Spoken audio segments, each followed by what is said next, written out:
Air travel is getting a little shakeup in 2026, and if you've already felt like flying has become a whole different world compared to a few years ago, you're not imagining it. Airports are changing how security works, airlines are adjusting rules, and even international carriers are adding new restrictions that catch people off guard. The good news is, once you know what's coming, it's actually not that hard to stay ahead of it.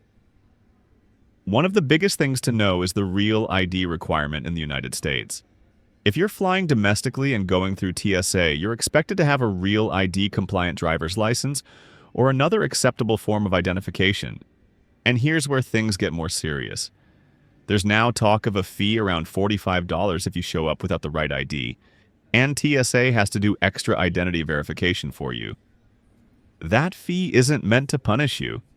It's basically because verifying someone manually takes time, technology, and extra officers stepping away from the normal security flow.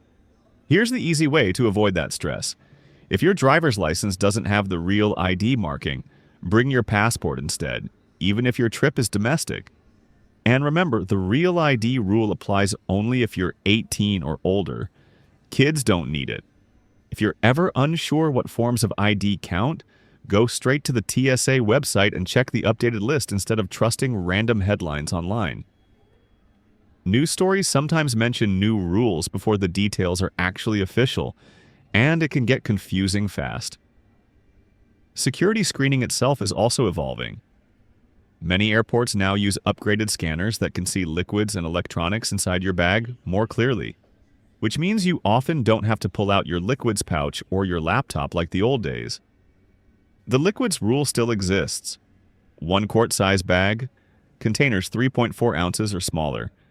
But most of the time you'll be able to keep it in your personal item unless TSA specifically tells you otherwise. The key is staying alert in line, because each airport and each checkpoint can have slightly different instructions depending on their equipment. You may also notice more facial recognition or advanced ID scanning systems popping up in airports. These systems are designed to speed things up, but if you don't want to use facial recognition, you can opt out. Just know that opting out usually means a slower manual check, and that can easily add 10 to 15 minutes to your time in line. It's not wrong to opt out, it's your choice. But it helps to plan for a little extra waiting and keep your calm, even if someone behind you is impatient. Another thing being talked about more lately is gate access for non-ticketed visitors. Basically, being able to walk a family member or friend to the gate without flying yourself. Some airports and programs have tested versions of this, sometimes with a fee, but it's not always widely available and the details can change. If you hear about it, don't rely on social media posts. Always check TSA or your airport's official site so you're not disappointed when you show up expecting something that isn't active where you are. Now let's talk about something that's catching a lot of travelers off guard: portable chargers and power banks. A growing number of airlines, especially in Asia, are tightening rules because lithium-ion batteries can overheat or catch fire. Power banks have never been allowed in checked baggage, but now some airlines are also limiting how you can use them in the cabin.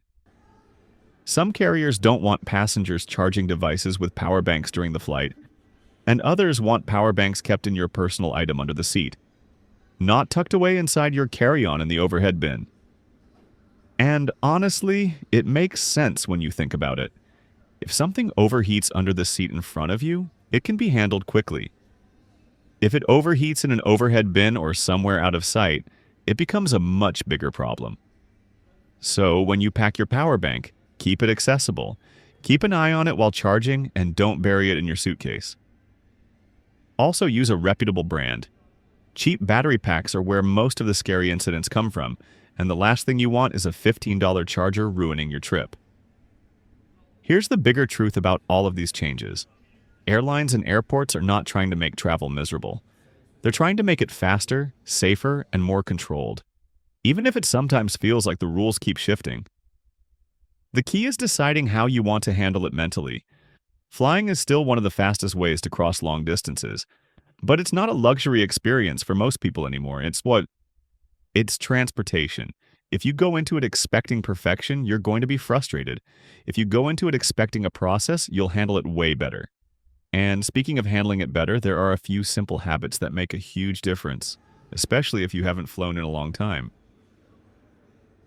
Pack a couple of snacks because delays happen and airport food is expensive. Carry an empty water bottle and fill it after security. Bring an extra few days of medication in your carry-on just in case your return trip gets shifted. And show up early, not exactly on time early, but comfortably early. A good baseline is being at the airport about 2 hours before your flight boards, not before it takes off. Boarding is usually about 30 minutes before departure, and everything feels much smoother when you're not rushing. If you're returning to flying after a long break, there are a few things that may surprise you. The shoe rule is less strict than it used to be in some places, but it's not consistent. Some people still get asked to remove their shoes depending on the airport, the scanner, or what TSA decides that day. So wear shoes that are easy to slip on and off, and don't take it personally if you get selected for extra screening. The goal isn't to understand every decision.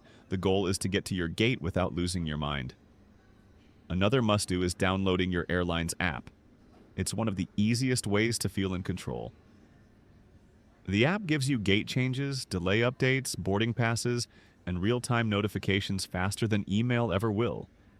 It's basically like having your travel information in your pocket instead of searching through your inbox at the airport. And finally, travel insurance matters more now than it used to, especially if you're taking a big trip, connecting through multiple airports, or traveling internationally.